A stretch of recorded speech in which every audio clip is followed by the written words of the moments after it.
क्या आपने कभी सुना है कि गीता के श्लोकों को कोई भी व्यक्ति पीछे की तरफ से सुना सकता है? उल्टा?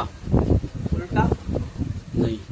चलिए, क्या आपने कभी सुना है कि गीता के श्लोकों को कोई भी ऐसा विलक्षण प्रतिभा का धनी जिन्होंने उसे दही की तरह मथ लिया हो, वो उन्हें आपके दिए हुए पहाड़े के अनुसार सुना दे? ये तो बहुत अद्भुत बात है। ऐसा विषय जहां पर हमारे परम पूज्य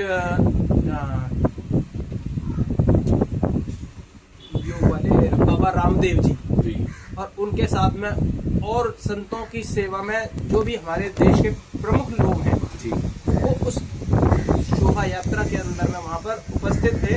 और ऐसे लोगों के भी परीक्षा लेने के लिए पसीने छूट गए।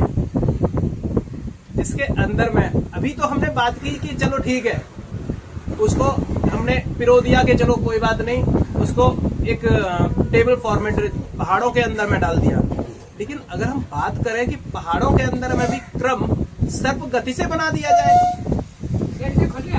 पहला सर्प गति क्या है प्रभु? सर्प गति का मतलब पहला, तीसरा, पांचवा, सातवां, उसके बाद में दूसरा, क्योंकि सांप तो अपनी गति से पूरे में घूमता हुआ चलता है।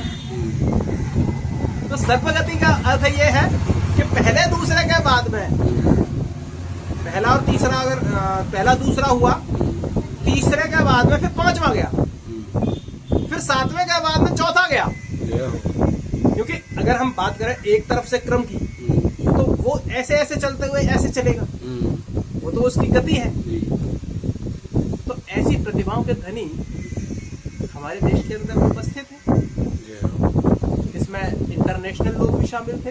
अच्छा। और उसके अंदर में हर एक तरीके के लोग उपस्थित रहे। उसके पास में मेरे पास में वीडियोस और बाकी सारी झांकियां भी उपस्थित हैं।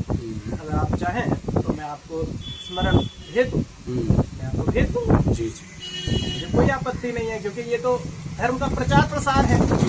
और जो व्यक्ति धर्म के प्रचार प्रसार के लिए अग्रणी है, उनका किसी भी रूप में कहीं पे भी कोई भी सहयोग या मार्गदर्शन की आवश्यकता हो, जब तक मैं कहीं और व्यस्त नहीं हूँ, मैं उनके लिए हमेशा उपस्थित हूँ।